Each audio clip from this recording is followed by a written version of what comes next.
Now at 5, as cities across the country struggle to find enough lifeguards, we're going to hear how the city of Pittsburgh has been able to fill its positions. Plus, we'll meet a young man in Lamar, Missouri, who's bringing new life to the city's golf course. And with the default deadline inching closer, the Senate needs to act quickly on a bill to raise the debt ceiling. I'm Skyler Henry on Capitol Hill, where some lawmakers from both parties are scrutinizing the deal. The 4 states' most watched news starts now. The lifeguard shortage is affecting community pools all across the nation, but not in Pittsburgh. This is KOAM News at 5. I'm Dow Quick.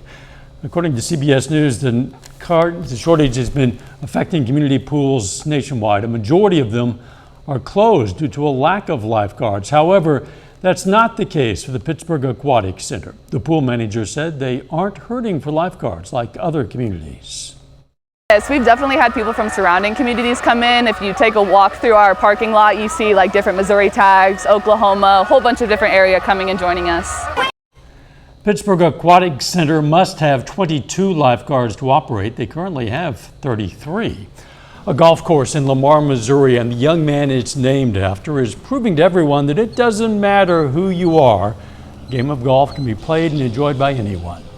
Jeremy's Creek Golf Course, named after Jeremy Marty, embraces the love of the game and the idea that no matter who you are, you can enjoy a day on the course.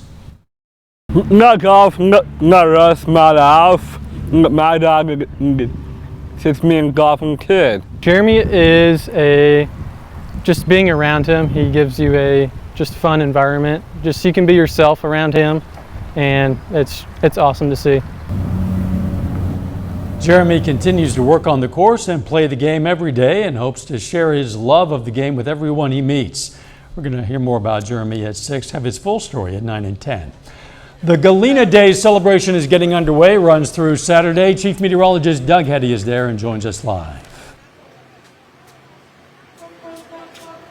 Hey Dow, we're out here live in Galena. We're getting ready to kick off Galena Days, which runs tonight, tomorrow, and also on Saturday. I got the mayor of Galena with me, Ashley Groves, and she's going to tell us a little bit about Galena Days. Yeah, thanks for being here, Doug, and KOAM. Thanks for helping advertise for us. So Galena Days is our annual festival. We celebrate the town's birthday, but it's also a big fundraiser for all of our local organizations, youth sports, volunteer fire department, and everyone just comes out for a good time. How many people do you expect to come out over the next 3 days? Over the course of the weekend, we approximate about 1,500 people. Oh, wow. That's quite a bit. Yeah, so we have a lot going on, too. We have free music nightly. It's on the stage here in town. We've got tons of food, and we always say calories don't count, so come eat whatever you want. There's a carnival this year, which has made everybody really happy. Armbands every night. There's bingo every night. There's a car show Saturday. There's a parade. So something for everybody. Well, great. Thank you, Ashley. Thank you. And of course, weather, we need it to stay nice, but we also need the rain. We do have a few isolated little thunderstorms that are out there right now, but I really think most of us are going to stay dry. Look at our temps, mid-80s. We'll only drop back into the mid-60s later on tonight. Again, we could see an isolated thunderstorm or two, but most of us will stay dry tonight, but those rain chances increase over the next 2 days. I'll have those details for you here in just a little bit. See you soon, Doug. Thanks. Missouri Governor Mike Parson signed an executive order declaring a drought alert in the state. It's the first step in Missouri's drought plan, which allows the governor to direct state agencies to better provide resources and assistance to Missourians in need. The Missouri Drought Assessment Committee is now active and will meet for the first time next week.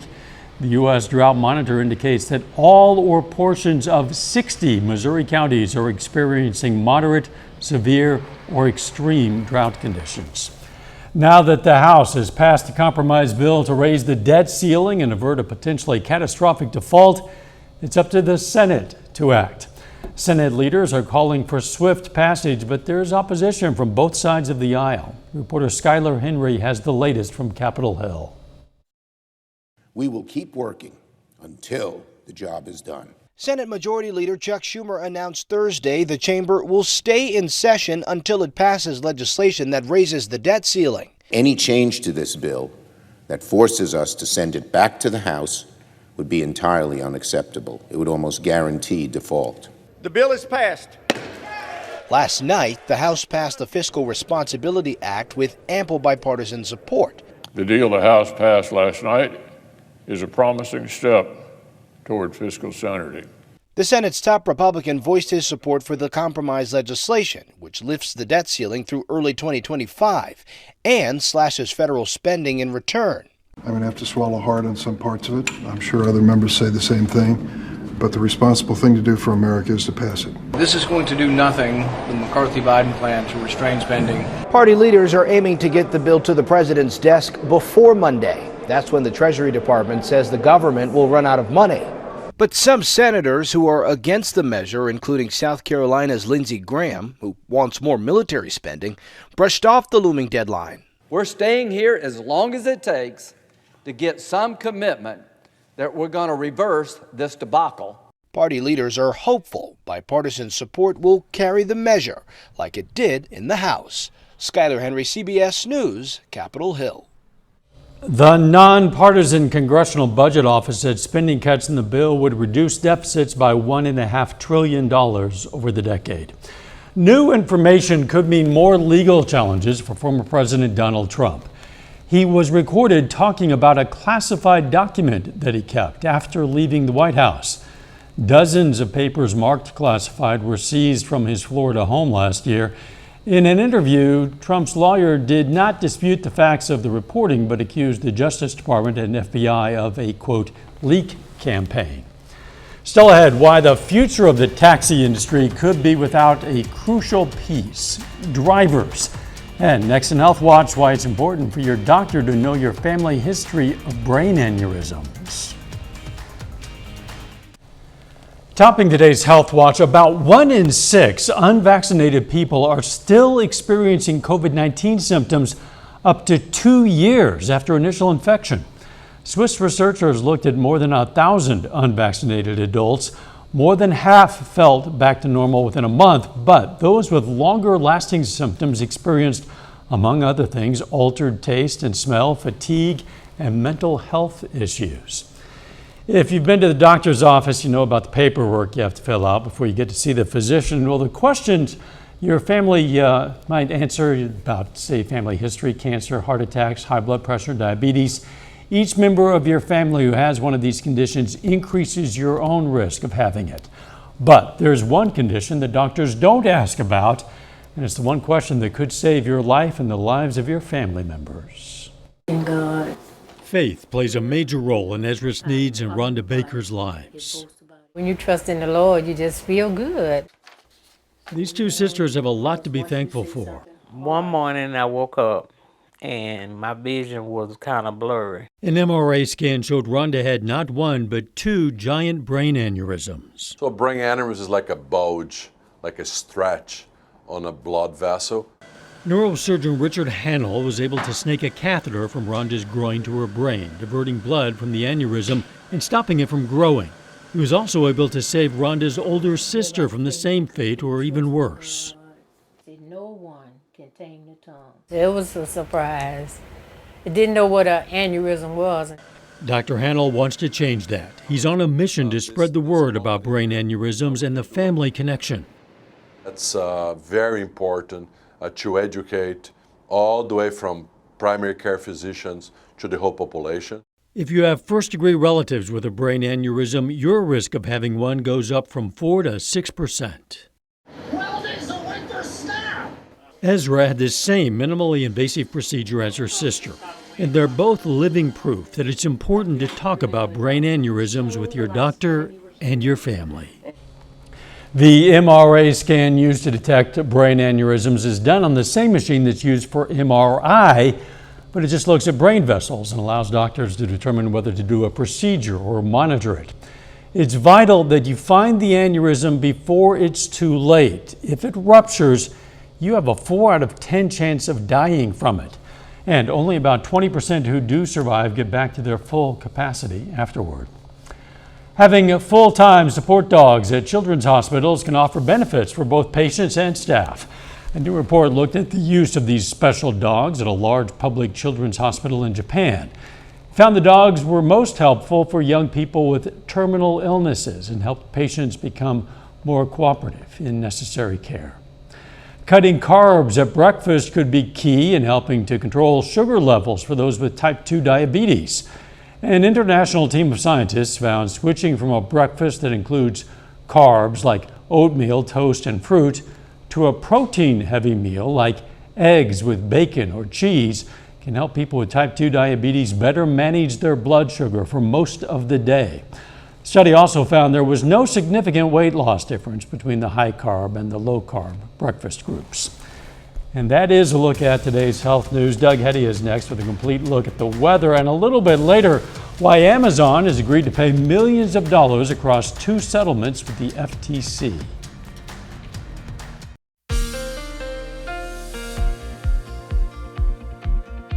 Well, of course, we're out here live kicking off Galena Days, which is tonight, tomorrow, and also on Saturday. And of course, everybody wants great weather. It's a little bit hot for this time of the year, and it's mainly been kind of on the dry side. In fact, our new drought tracker came out for us tonight, and it's a little bit drier. Even though we've had some showers, we've had some thunderstorms over the past several days, it hasn't been widespread. So you can see most of southwest Missouri, northwest Arkansas, it's on the dry side. But once you get toward Pittsburgh, Independence, Parsons, Chanute, Yates Center, the drought gets worse and worse. So we need these rain chances to stick around in the forecast, and hopefully we'll get them to do that as we go through the next couple days. But it does look like, at least for the evening hours for us tonight, that we will be seeing partly cloudy skies and a few isolated little thunderstorms across the region. Let's see here if this thing's going to boot up for me. Give me 1 second here. I lost my internet. Let's see if it's connecting. No, it's not going to connect. But we got partly sunny skies. We got some scattered showers. We got some thunderstorms that are going to be sticking around as we go through the evening hours. For us, as we go into the daytime hours tomorrow, we are still looking at some scattered afternoon thunderstorms. Temperatures are going to be mainly into the mid to upper 80s for highs, and we're going to have some scattered thunderstorms again on the Kansas and the Oklahoma side, but most of southwestern Missouri is going to be dry. This trend is going to stick around as we go into the weekend as well. Temperatures are going to be into the middle 80s for afternoon highs. Lost my internet connection, so there's not much I can do on that right here, but temperatures stay in the upper 80s. Thunderstorm chances each and every day. We'll try to get that back up for you here in just a little bit. Dow? Doug, thanks. Coming up, we're going to look at the growing trend in parts of the country of taxis picking up people without drivers. Topping today's Consumer Watch, Amazon's going to pay out millions in settlements with the Federal Trade Commission over privacy concerns related to its Ring camera and Alexa products. The company settled the Ring-related suit for $5.8 million. In a court filing, the FTC says employees were given unfettered access to personal videos and failed to protect customer safety. Amazon settled a second lawsuit that alleged it violated the Children's Online Privacy Protection Act by illegally storing minors' information through the Alexa voice assistant. That payout is for $25 million. The Supreme Court dealt another blow to labor unions today, siding with a cement mixing company over striking workers. Glacier Northwest can now bypass federal labor law and sue a union in state court for the destruction of property caused by workers on strike. Ruling in favor of Glacier, the High Court said the dispute could continue in state court for now. That could cause workers to decide against striking, since unions could face potentially costly litigation for misconduct during federally protected strikes. Something might be missing from your future cab ride: a driver. Ab-based Waymo is leading the way and just announced a partnership with Uber. Reporter Chris Van Cleve climbs in for a driverless ride. Robert Stone and Sheila Zagloski are trying out Waymo's ride-hailing service that just expanded to include their Tempe, Arizona retirement community. Their car arrives without a person in the driver's seat. We love it. It's going to replace a car for us sooner than later. In 2018, CBS Mornings cameras were the first allowed to ride in a fully autonomous Waymo. Then the service was limited to a select few early adopters, and each gas-powered minivan arrived with a human safety driver on board. After more than 1 million driverless miles and no reported injuries, Waymo is seen as the industry leader, having expanded its footprint in Phoenix, adding service in San Francisco, and soon to parts of Los Angeles. Those minivans have been replaced with a fleet of all-electric Jaguars. The Waymo driver never gets drowsy. It doesn't get distracted. Adam Lenz is Waymo's head of sustainability. Would you say the cars perform as well or better than a human driver?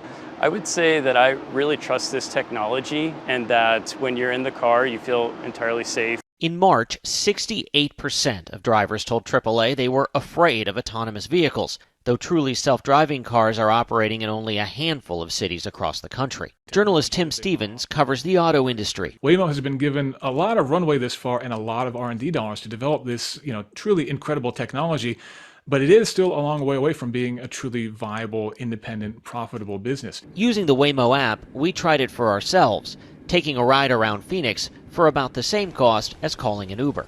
You pretty quickly, sitting back here, forget there's no one actually driving the vehicle. There are a few little things that are different. It can be a little hesitant, and it's taken a couple of turns, maybe not the way a human driver would, but nothing that was unsafe.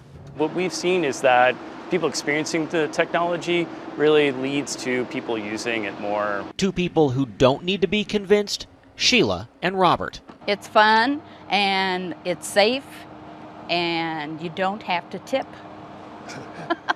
Riding into a tipless and driverless future. Chris Van Cleve, CBS News, Phoenix. Now, the San Francisco City Council denied Waymo a permit to add a parking garage after concerns from the community and labor unions that autonomous vehicles could cost jobs. Waymo is owned by Google's parent company, Alphabet. One massive fund thinks Twitter has dropped in value since Elon Musk bought it in October, dropped by a lot. Fidelity's blue chip growth fund says its stake in Twitter is now worth $6.5 million. In October, it was worth $19.66 million. If Fidelity is right, that means the entire company is worth about $15 billion as opposed to the $44 billion when Musk came in. Of course, now that the company is no longer publicly traded, it's very difficult to know its actual value. Different evaluators might come up with different numbers. Fidelity has not disclosed how it arrived at its valuation. A final check of the forecast next.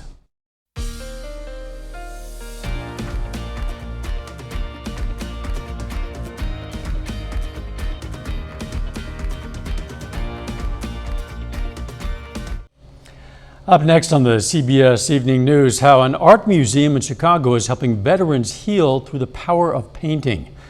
Then on KOAM News at 6, we're going to have more on how the city of Pittsburgh was able to fill all of its lifeguard positions this summer, plus details on a crash that's taken the life of a teenager in Neosho.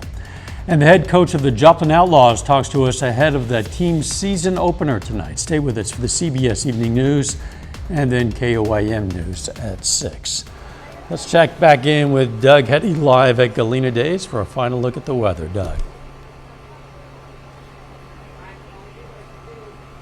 Hey, Dow, of course, we're out here live for Galena Days. You know, we got all this technology. We're at SpaceX flying over us the other night, and I lost internet for about 20 seconds. But let's look at tonight. We drop back into the upper 60s as we go through the daytime hours tomorrow. Very similar to what we've seen today. Partly sunny skies.